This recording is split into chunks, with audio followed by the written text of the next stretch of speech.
Por la señal de la Santa Cruz de nuestros enemigos, líbranos, Señor Dios nuestro, en el nombre del Padre, del Hijo y del Espíritu Santo. Amén.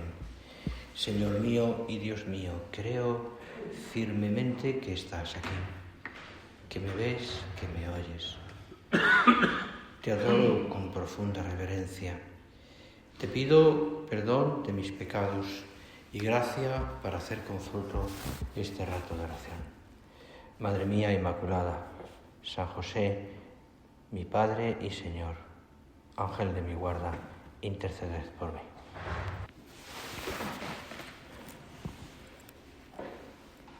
Afrontamos ya este último día del curso de retiro y lo hacemos ya en este día 23, pues ya nada, a la víspera prácticamente de la Navidad, y nos ayuda a seguir meditando en este misterio, leyendo oraciones que nos introduzcan en lo que vamos a celebrar. Y hoy nos paramos concretamente en la misa también, en la oración colecta, como otros días, que nos dice lo siguiente: Dios Todopoderoso y Eterno, al ver que se acerca el nacimiento de tu Hijo según la carne, te pedimos que nosotros, indignos siervos tuyos, recibamos la misericordia del Verbo, Jesucristo, Señor nuestro, que se ha dignado encarnarse en la Virgen María y habitar entre nosotros. Se incide mucho en este texto, como ves, en dejarnos claro que Jesucristo se ha encarnado. Jesús según la carne. Jesús que se ha dignado encarnarse en la Virgen María, habitar entre nosotros. Jesús que se ha hecho para nosotros hombre y también para ti y para mí pan. Hay una comparación muy bonita sobre el Belén y el Sagrario. El Belén como es la casa del pan, ¿no? Nos toca ahora pararnos un momento ante ese mandamiento nuevo que nos da el Señor, que tiene tanto que ver con la Eucaristía y con la presencia real de nuestro Señor. Pero me quería parar en esta oración porque nos ayuda ya a empezar a esa meditación, pensando precisamente en ello, como la encarnación de nuestro Señor Jesucristo, el hacerse carne para nosotros, pues comemos su cuerpo y su sangre, bebemos su sangre. Lo hacemos así, Él nos lo dice en el discurso de Cafarnaún, y lo hacemos evidentemente sacramentalmente, a través de las especies sacramentales del pan y el vino. Pero para nosotros es recibir el cuerpo de Cristo, el mismo que se encarnó. De una manera distinta, sí, pero el mismo que se encarnó. Como repetía nuestro Padre en esa oración, en ese acto de fe, con su cuerpo, con su sangre, con su alma, con su divinidad. Cristo entero. El Señor, a punto de cumplirse el gran acontecimiento, pues, de la pasión, reúne a los apóstoles en la última cena. Y en la última cena, la víspera solemne de la Pascua, dice.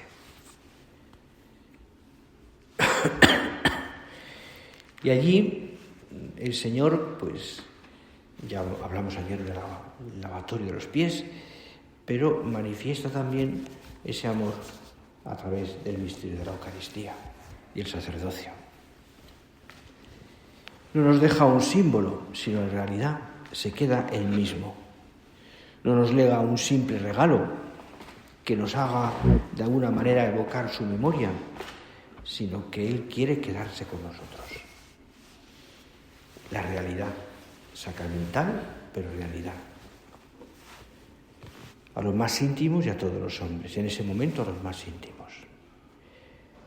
Creo que el asombro de los apóstoles debió ser sumo ante lo que estaban escuchando después de ya la cena de la Pascua, cuando el Señor, tomando el pan y tomando el vino, dice esas palabras que a todos ellos les dejan, me da la impresión de que estupefactos.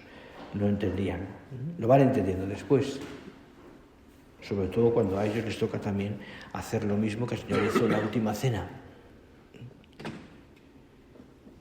Jesús bendice el pan y el vino, da gracias y dice esas palabras que hoy repetimos también en la consagración.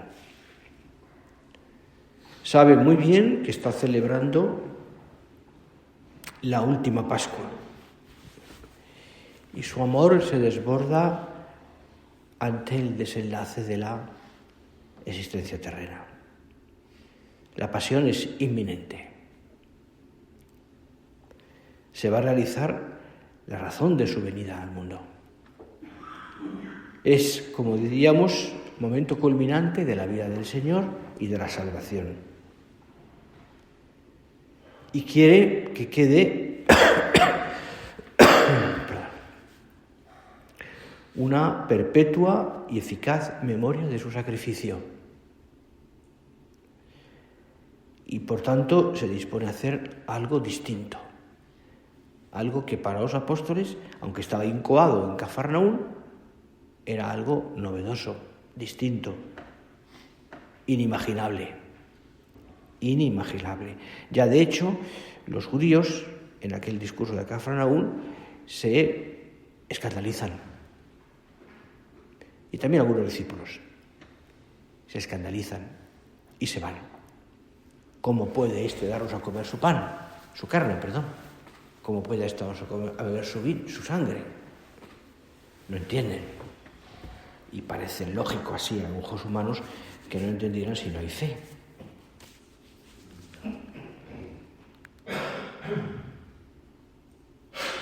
Quiere dejarnos el Señor la prenda más valiosa de su paso por la tierra, que la Iglesia, a lo largo de los siglos, lo hará siempre, custodiará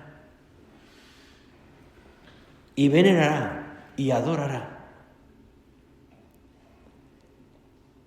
Dará culto. Y alrededor de la Eucaristía, evidentemente, la Iglesia ha construido catedrales, ha compuesto música, ha vivido una cultura, ¿no?, alrededor de la Eucaristía, ¿no? Pues, si no, en otras ciudades, pues estoy pensando en Valencia mismo y en Daroca y en otros sitios, son ciudades casi eucarísticas, todo está relacionado con el milagro del Daroca en un caso, en Valencia con todo eso, Juan Rivera, ¿no? Pues la cultura, ¿no?, también incluso la vida del hombre, ¿no?, y la fe del hombre está alrededor de ese misterio que de muchas maneras ha ido marcando la vida de los hombres también. Y hay tantos sitios, no solo los que te he dicho, muchos más.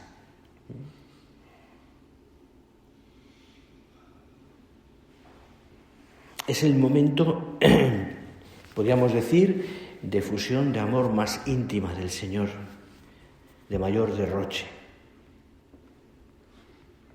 Con un pan en las manos, con el cáliz lleno de vino, un poquito de agua, afirma al Señor categóricamente que bajo esas apariencias está presente Él mismo y ofrece en alimento su carne y en bebida su sangre. Y esas palabras de Cristo hacen eficaz, realizan el milagro, oculto a los hombres, a los ojos de los hombres, pero real, como sigue siendo así. Bajo esas apariencias, lo sabemos, y te estoy diciendo cosas que sabes muy bien, pero que es bueno recordarlas para valorarlas en todo su contenido. Bajo esas apariencias el pan y el vino es el cuerpo y la sangre de Cristo, anticipando el sacrificio de la cruz, que sería unas horas después. Con el paso del tiempo, los apóstoles y la Iglesia entera van profundizando en este misterio. Misterio en el que la Iglesia nunca dudó, por supuesto. Quiero decir, ningún hombre dudó hasta bien entrado ya en la Edad Media, porque era tan claro, eran tan patentes las palabras del Señor en la Escritura, era tan diáfano que no había lugar a la interpretación. Pero se va profundizando en esa riqueza insondable del sacramento del altar. Y tú y yo lo hemos escuchado en tantos momentos, en la misma catequesis que recibimos hace tantos años, en la formación que hemos recibido, y le hemos escuchado cosas realmente maravillosas y llenas de una fe enorme a nuestro Padre, que sí, que tiene tantas cosas, pero que si algo se distingue también es por ese amor infinito, maravilloso a Jesús sacramentado. Nos vivimos, por tanto, tú y yo, en este misterio de fe y de amor en el que el Señor nos diviniza, nos ensalza, nos levanta. Me sobran palabras, decía nuestro Padre. Aquí está la razón de mi vivir. No hace falta explicar nada más. Eso es lo que me mueve, la razón de mi vivir. Y entendemos perfectamente, porque vivimos de ello y cada día celebramos, en algún caso, y participamos todos en la Eucaristía, en el misterio de la Eucaristía, en la Santa Misa. Entendemos, quiero decirte, que necesitamos de eso. Necesitamos de eso. De participar cada día, de comulgar con el cuerpo y la sangre de Cristo. Porque entendemos que la misa, el sacrificio redentor, es el centro de mi vida. Me une al Señor, a Cristo. Y además, como la oración, pero en este caso sacramentalmente, directamente. Y me ayuda, de verdad, a diario, a que Cristo sea el centro de mi vida, como ya ha salido en este curso de retiro varias veces. A que Cristo sea el centro de mi vida. Dice el Padre, ya casi al final de esta carta, ya estoy a punto de terminar. Después de la lectura de las páginas anteriores, os podríais preguntar, entre tantas conclusiones a las que ha llegado el Congreso, ¿cuáles son las prioridades que el Señor nos presenta en este momento histórico del mundo, la Iglesia y la obra? La respuesta es clara. En primer lugar, cuidar con delicadeza de enamorados nuestra unión con Dios, partiendo de la contemplación de Jesucristo, rostro de la misericordia del Padre. El programa de San José María siempre es válido, que busques a Cristo, que encuentres a Cristo, que ames a Cristo. Eso es lo primero. Y ahí después va diciendo alguna cosa más, pero eso es lo primero. Nuestro unión. ¿Y cuál es el camino más recto que tenemos? La Eucaristía, la misa, el sagrario, el culto a Dios. Queremos que sea el centro y raíz de nuestra vida. Es más, lo necesitamos. Lo necesitamos.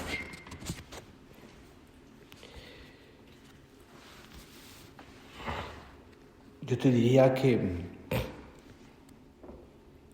todos tenemos el peligro del acostumbramiento. Vivimos en sitios, en centros, en casas, donde tenemos el sagrario. Habitualmente tenemos la misa en el centro todos los días. Probablemente algún día fallará, pero todos los días. Podemos rezar delante de un sagrario todos los días. Visitamos al Señor, le rondamos. Eso es un regalo. Es un regalo. Es algo que creo que sí, que lo valoramos, evidentemente, porque lo cuidamos, ¿no? Porque es el mejor sitio, porque está cuidado el oratorio, pero que podemos, después de con años viviendo allí, acostumbrarnos y quizás no tener tanto ese punto de referencia del sagrario, donde están mis visitas, mis genuflexiones, mis entradas y salidas, ese ratito que paso, este acto de amor que paso cuando paso por delante, yo qué sé, 1000 cosas. La norma que hago allí, aunque me cueste un poquito más de esfuerzo.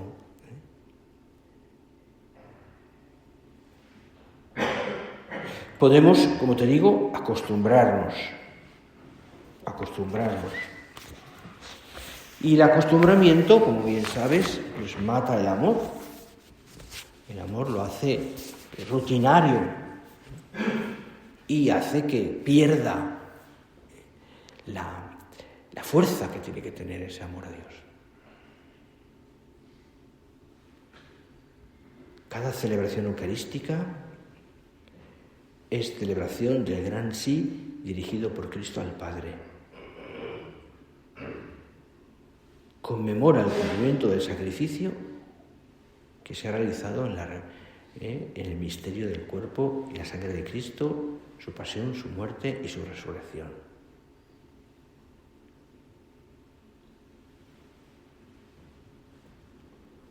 Comemos y bebemos el cuerpo de Cristo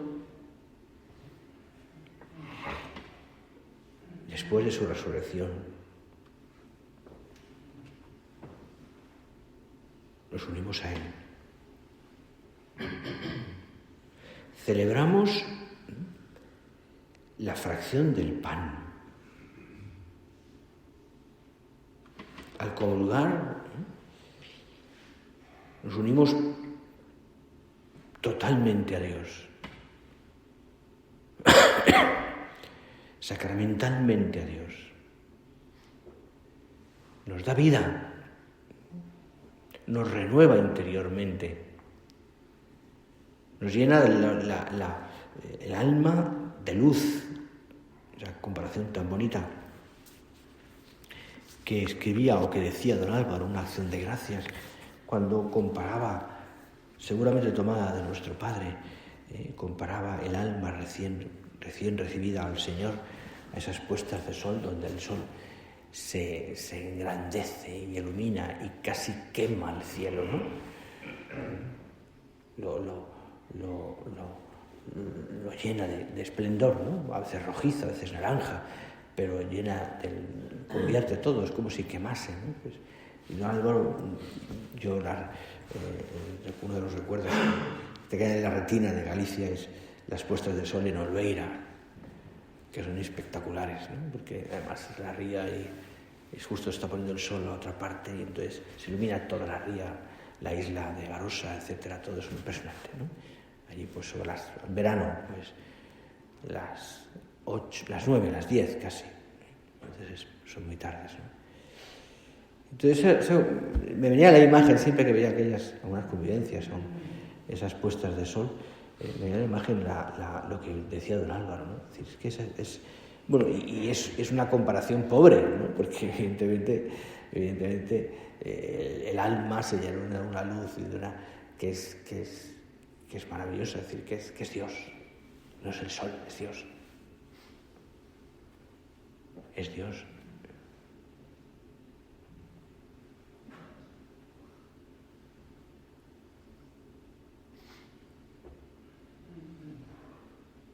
Y tú y yo vivimos de eso. Tú y yo vivimos de eso. Deseamos. Como aquellos primeros cristianos, ¿no? Que nos enseñaron también a vivir la asamblea eucarística los domingos, el día del sol, el día de la resurrección.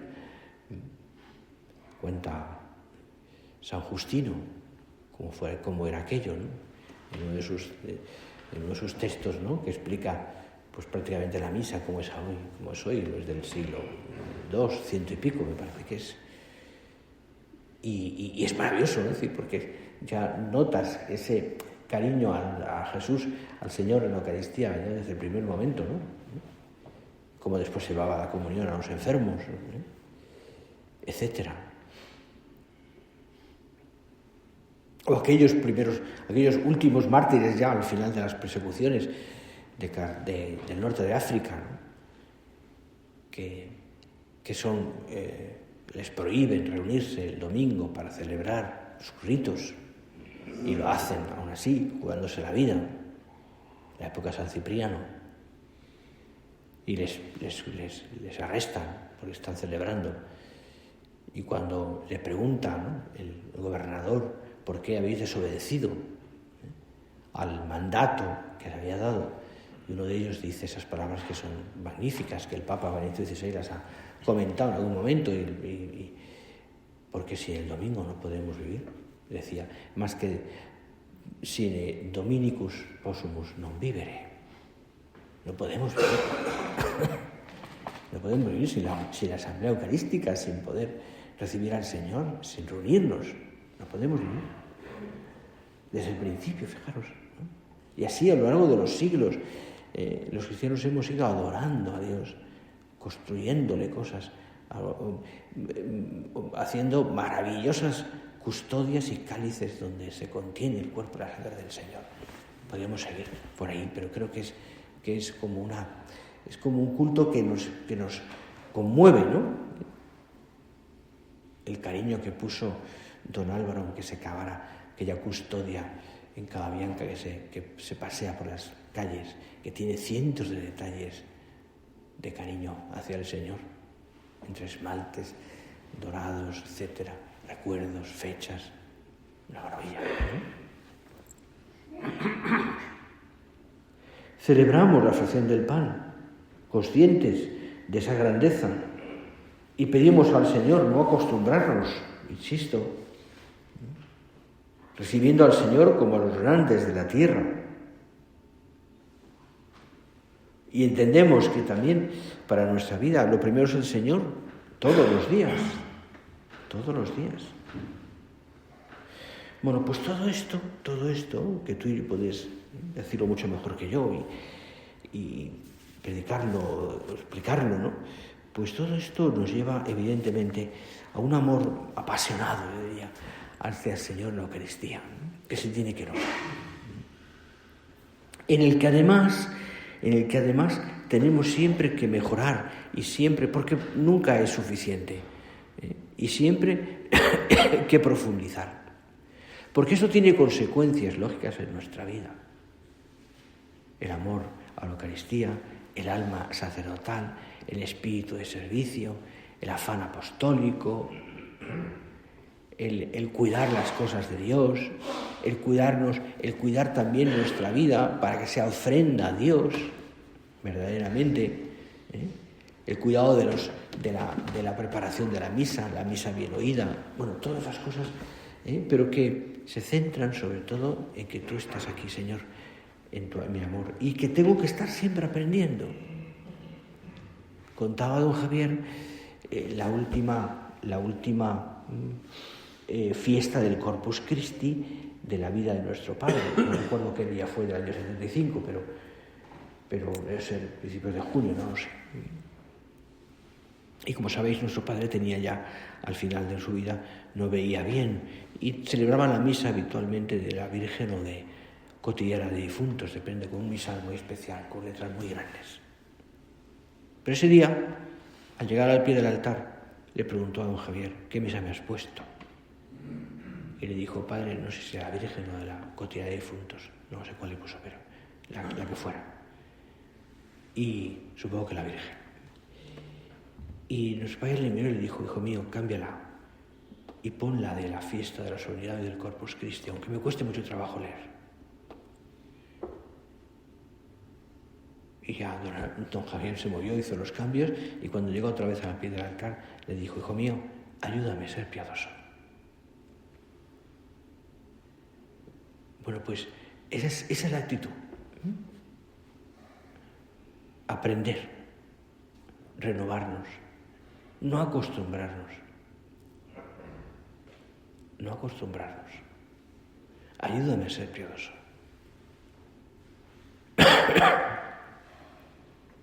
Recuerdo una meditación de don Julián Herranz en los días de la convivencia y ordenación nuestra, que nos habló de esto, con una fuerza que me conmovió muchísimo, ¿no? Con recuerdo de nuestro Padre y no os acostumbréis nunca. Pues que no nos acostumbremos a tener a la Señora en casa, a tener la misa todos los días en casa, a vivir la misa con detalle, a vivir de la misa, a ser almas eucarísticas, a cuidar al Señor. Estamos como más obligados a cuidar al Señor cuando tantos lo olvidan. Por supuesto. A reconducir todo al Señor, a que vivamos de alguna manera en el altar del corazón las cosas. Porque estoy unido a ti, Señor, porque vives en mí. Vivit vero in me Christus. Vivit vero in me Christus. Reconducir todo ahí. Y así haremos presente a Dios en todos los ambientes. Ofrecer en el altar del corazón esa misa, nuestra misa. Y de esa manera, además, creo que es muy fácil, ¿no?, que nos podamos unir todos los días a la misa del Padre, que es algo que Él nos pide. Donde están todas las intenciones de la obra. Y más ahora, con tantas cosas que el Padre tiene en la cabeza y en el corazón. Y eso también lo conectaremos al resto del día. Porque de la misa, antes y después de ella, vivimos centrando todo el día en ese acto. Ya sea por la mañana, por la tarde o cuando sea. Unimos todo, Señor, te lo pongo esto en la patena. Señor, te ofrezco aquello, Señor, después te ofrezco esto por esa persona. Yo que sé, 1000 cosas, mi trabajo, pongo allí, mis pequeños sufrimientos, mis dolores, mis cansancios, mis tristezas, mis alegrías. Pongo todo ahí, Señor, porque se está realizando el acto más importante, tu sacrificio, en el altar del corazón.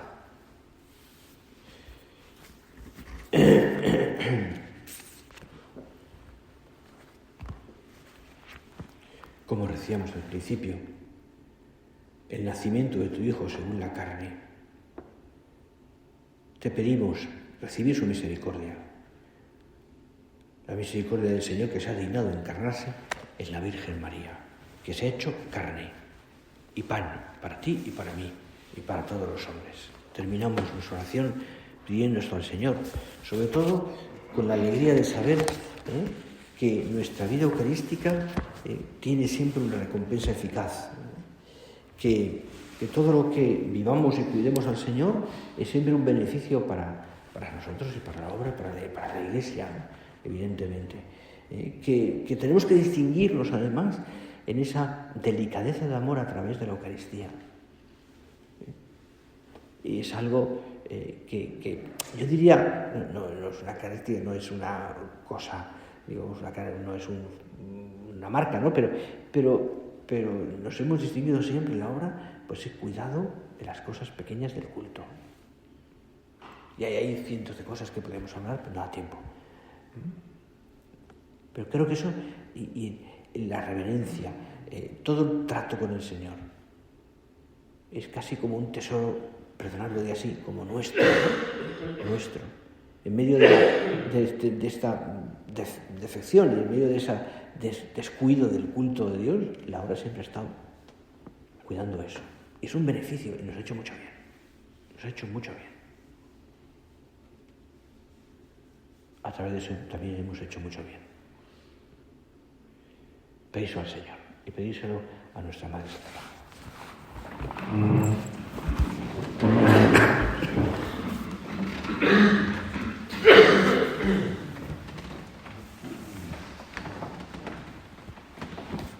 Te doy gracias, Dios mío, por los buenos propósitos, afectos e inspiraciones que me has comunicado en esta meditación Te pido ayuda para ponerlos por obra, Madre mía Inmaculada.